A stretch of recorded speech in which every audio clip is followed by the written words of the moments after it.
Okay, so since we are talking about establishments and with the brigade system, if a large establishment needs a classical brigade, meaning every single position from your saucier and whatnot is needed, that's great. But most modern size kitchens are much smaller operations. So the size of that classical brigade may have to be reduced or simplified. And that means combining two or more of those positions and their workload to one specific title. For example, a saucier might be needed and required, but might not need a rôtissier, so that rôtissier's responsibilities and tasks will fall under the saucier. Okay. Usually, a typical mid-size operation may employ a chef, a second cook, a broiler cook, a pantry cook, and then you'll have a few helping cooks like a line cook or a prep cook as well.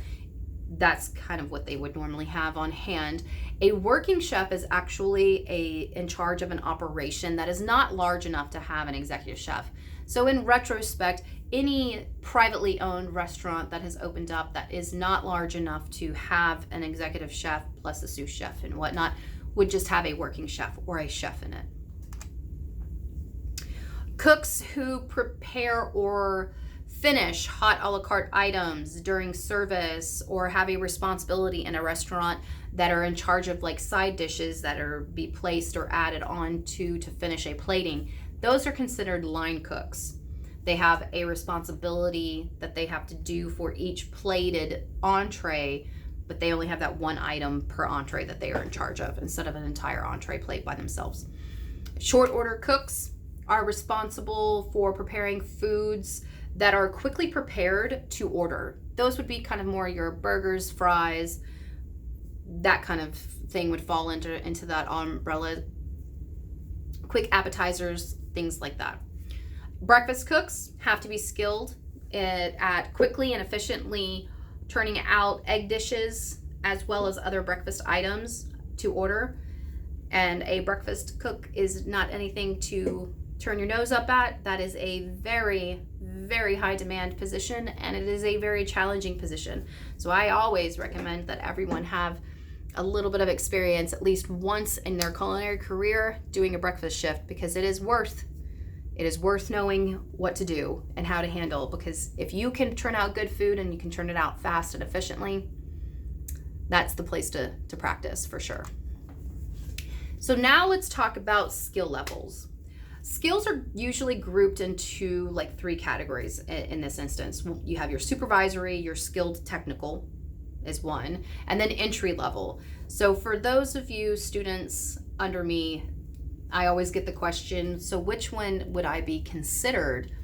So when you are a culinary student, you actually do not classify yet into these three categories. Once you get into an entry level position after you have graduated culinary school, would be considered you're up there. You're finally making your way to move up that ladder. You're not, until you graduate, you're not quite at an entry level just yet, unless you are working in the field while you're in culinary school. I have some that do that. I have some that do not. So it's kind of a coin toss at that point. Excuse me. So also, let's jump, still talking on skill levels, but today's cooks are graduates from most culinary schools and programs. The misconception that the second that you graduate from culinary school that you're a chef is a standing misconception that every culinary student has to go through an experience at least once. When you graduate, you have to begin at an entry-level position. So that would be either a dishwasher or a line cook or even a prep cook. Whatever it is to get your foot in the door in that establishment, you should be willing to take it. You should not assume that the second you graduate from culinary school that you're going to jump into a sous chef or higher supervisory position right off the bat, unless you already have some previous years experience in the field plus your degree. Then maybe that could be an option. I have a lot of students that decide to come into the culinary program late in their food and beverage career, and already have several years worth of experience before they have decided that in order to move up and progress in their field, they needed to have a degree and go back to school for it. That's a different circumstance. But if you're a greenhorn and you are fresh off the pasture on this one, you have to start at the bottom and work your way up. You have to do your time. But that shouldn't be looked at as a discouragement. It should be looked at as a goal in order for you to be able to reach. Schools, we are here to teach you the basics, your general cooking knowledge. We teach you your foundation so that you can go out and build on that, because I guarantee you what we teach you here are classical techniques and basic techniques and principles. When you get out into the real world, you'll find out that there's a lot of shortcuts and a lot of ways to work around some of those more classical traditional techniques in order to make it more time efficient and more cost efficient for your restaurant or for your resort. And that's fine. You can learn that out in the field. Here we'll teach you the basics and how to do it the traditional way. Every food service establishment requires specific skills according to their own menu and their own procedures. So you should never want to try and compare the two. For example, if you're wondering what I mean by that, a lot of students will come to me and say that in their career, they have noticed while they've been working and going to school that their chefs don't do things the way that I have taught them, that they do it the wrong way. Not necessarily true. If they're following safety and sanitation procedures and they are following procedures and the product is still turning out, if they have come up with their own procedures and techniques that have been able to shave time off of production or save money on ingredients and equipment, that is not a deterrent. That should be something you're wanting to learn from and accept it for what it is. It's a new technique, it's a new procedure, not that everyone has to do it the way that you were taught because that's the way you were taught. That should not be the mentality. You should be willing to be open to experiencing new styles, new trends, and go with the flow. Every food and beverage person will tell you, just go with the flow. Now, to close, and this will end out my lecture on this half of culinary principles for history of food and beverage industry. Standards of professionalism. I always close with this because it's extremely important that you have a clear understanding of what is expected of you in this field, and you should have a sense of pride in it. So these are qualities that I feel that all professionals should have in the food and beverage industry. There's 8 of them. The first one, you have to have a positive attitude on the job. Leave your personal life, personal luggage at the door. Don't bring it into work with you. Turn off your brain when it comes to all of your woes and worries, and just focus on accomplishing your job and have the best attitude about it.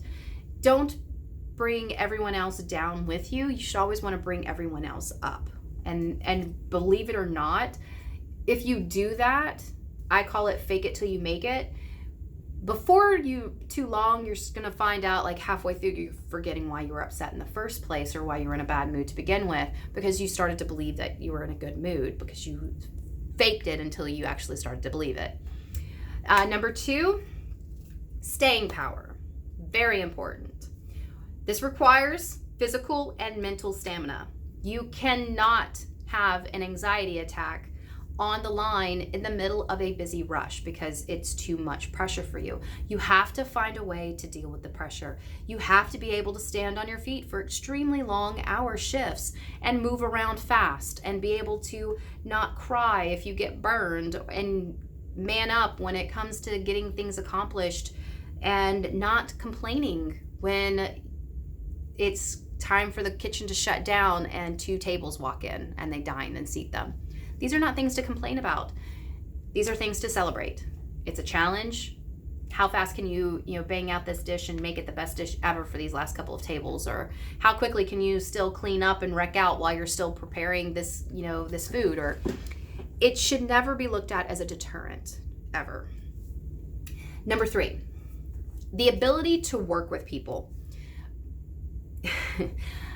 Every kitchen staff, may you be front of the house or back of the house, you are a team because you are one establishment, one operation, and your whole purpose is to feed the people.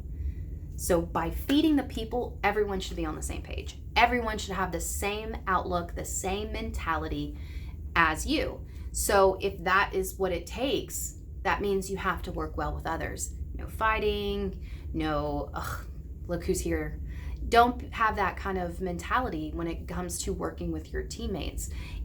I don't care if you, in my opinion, I don't personally care if you like the people you work with or not.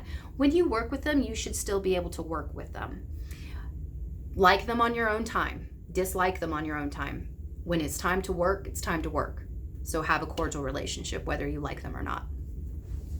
Number 4, an eagerness to learn. You should always want to absorb and take on new information and new recipes and new techniques and new styles of doing things. Always should have an eagerness and a thirst to improve yourself and your skills as a craftsperson, because that's what we are. We're artists. Number 5, a full range of skills. That means not limiting yourself and having blinders on to one style of doing things and a one way of doing things. You should always be out there looking to improve yourself, to hone your skills. When you guys come into my Col 1 class, you have got to be willing to learn how to do those knife cuts and those precision cuts correctly. Practicing even when you're not in the classroom, you still have to practice. These are very important to your overall development as a chef. Practice. Experience, that's number 6. Everyone needs to have experience. So that means getting yourself out there and working in different places in different restaurants. That doesn't mean after 3 months of working in a restaurant, you're going to put your 2 weeks notice in or just up and quit. You should be able to hold down an employment job for up to 6 months. And then if you're wanting to go up to something bigger and better, or you're wanting to upgrade the style of restaurant, then give it a try. I always tell my students, stick with a restaurant for about a year, 2 years. If you can stick with a restaurant for up to a year, you'll pretty much figure out how the place is ran and how the flow of the kitchen works. And once you've figured that out, if you're ready to move on to something bigger and better, then you can. And turn in your 2 weeks notice, complete your 2 weeks, and then move on. That's the correct way of doing it.